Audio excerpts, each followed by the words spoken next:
Well, hello. It's been quite some time since I've bothered to do anything about this. Lost a little face weight there.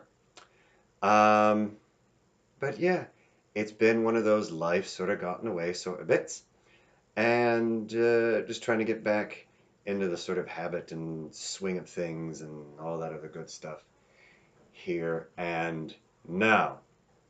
The thing I want to start talking about again, and I know I got the other stuff, the grass bird's tail and other stuff I want to do, and try and track down some demo stuff and some Dragon Dance stuff and everything like that.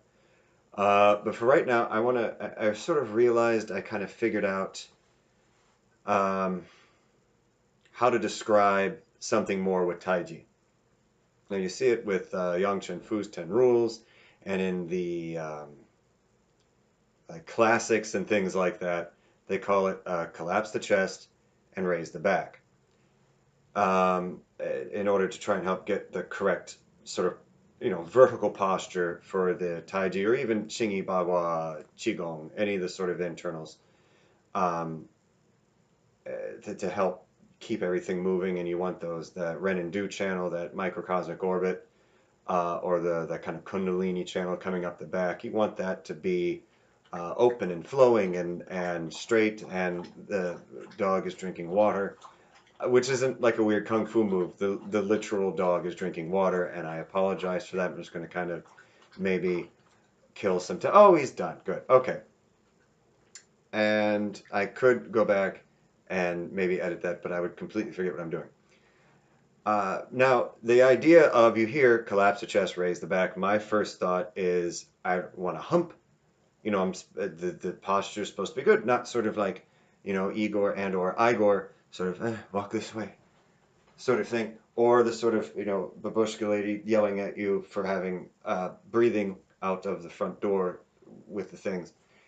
It's kind of like this isn't really a good, at least in our context, 20th century America, with some of the experience you might have. Collapse the chest, raise the back. I'm not welcoming people to Castle Frankenstein.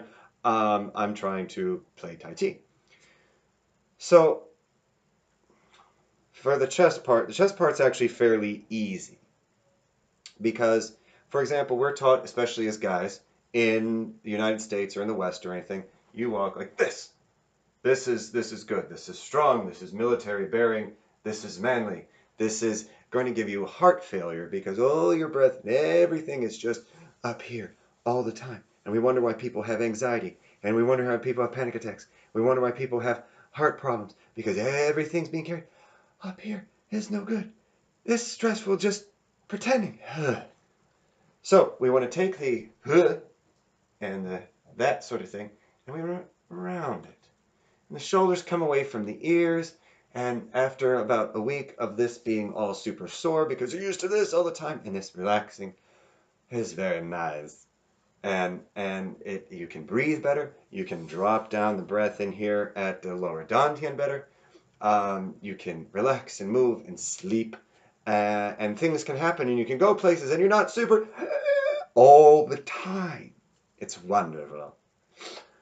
And so the idea, so we come back, bring it forward. Now there's going to be like a little sort of sliver moon sort of shape from shoulder to shoulder, so that the chest, it would be collapsed instead of being pushed out. Technically, it's collapsed. The shoulders are slightly rounded forward. Again, not blurp, but So we want the shoulders over the hips. Shoulders and hips lined up, not the shoulders behind the hips, not the tailbone sticking out behind the shoulders, not the shoulders in front of the hips, lined up with the hips. And that will give that sort of pop back, concave sort of idea to the chest. The curve across the shoulders. Take the shoulders, move it forward a little bit, let them relax, let them come down. And then if we're getting into the different postures, like the Pung, for example, from Yang, again, that circle is shoulders included. This whole cavity in through here is that circle, instead of just being round at the arms, but have a flat wall in the back or something bubbling forward. this wouldn't be good internal posture. Even Santi and things with Xingyi. And things with Xingyi, which you think is, oh, that's very linear, that's mean. Yes, but it's still an internal, so it still has to have the appropriate posturing and conditioning with the body and with the relaxation, etc., etc. And to help with that is then the raise the back. Now the raise the back isn't just you're bending over some sort of like weird, we got the hooks in you and pulling you up sort of thing. It's not that. It's raise the back as in extend the spine. The other vertical alignment besides the shoulder and the hip is the baihui with the huayin, the crown of the head right over the perineum. That sort of lowest point on the torso. So those are in line, and that's going to be, sorry about that. So if this is your head, this is your perineum, this line that comes up from the top of your head, the perineum, inside, that's your center line.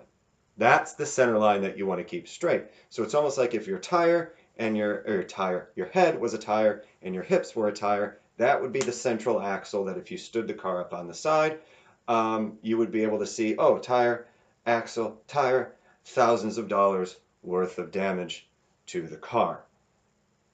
But that's how we want to be. Now, to help with that is the pull the head up like being pulled at the crown, like it's being pulled by a string, like a little marionette string, or sometimes I think about it as those like skeletons, those science biology skeletons sort of thing, where they're like, hey, how you doing? But they're, pull it from the head. And the chin tucked in. So we don't want the turtle.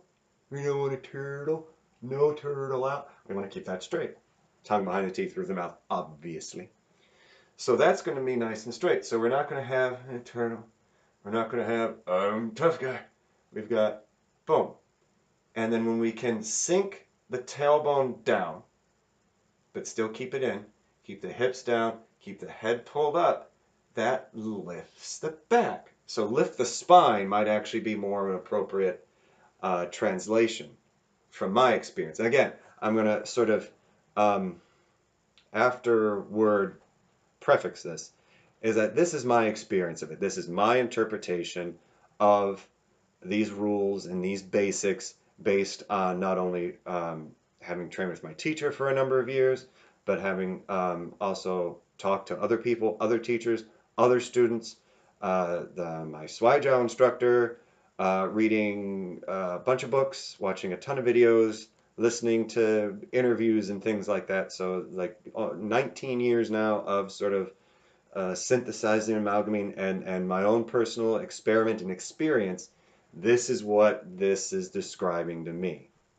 With collapse the chest, lift the back, is more sort of round the shoulders, relax the chest, extend the spine. Extend the spine. And if you're like me, who's got some fun spinal issues anymore, awesome, makes life better, then you definitely want to make sure you're keeping that space between each vertebra, the individual of the group of vertebrae. You don't want to have everything kind of squeezing in on that. The pads wear out, and the shocks and the struts and all that other stuff. You want to have that little bit of space. Everything kind of transfers and moves, all the fluids, all the nerves, all that stuff can go up and down much better, go through. You've got opening those energy channels with the Kundalini makes life better. So we want to get rid of that sort of big meathead tough guy me, make bigger because I'm scared little bird and want mate. Nah, bollocks to that. Relax, chill out, be groovy, have a snack, drink some tea, real good. Relax that in through here. Bring your energy down. Keep your spine nice and straight. Crown of the head over the perineum. Shoulders over the hips. This looked bad. Sorry. So shoulders over the hips. Crown of the head over the perineum. Underneath. Keep everything nice and lined up. Keep the hips sort of low. This will help you also sink. So when you're playing or doing your standing or anything, sink through the heels, and that will help extend. Get the legs to be kind of heavier, lighter on the top. That spine starts again opening up and expanding, and you get all that nice space between everything, and it feels better. So collapse the chest, raise the back, That's what we're talking about with Taiji or Xingyi or Bagua or Qigong or any of that other stuff. You're not, no, no, well, Igor or weird old babushka lady. You're a nice, straight, tall, um, posture, well played Tai Chi person. So that's John for the moment, and I will get better and repeat to being better, return to being better. Sorry, that was weird. At actually getting stuff out with some regularity. And I thank you. And goodbye.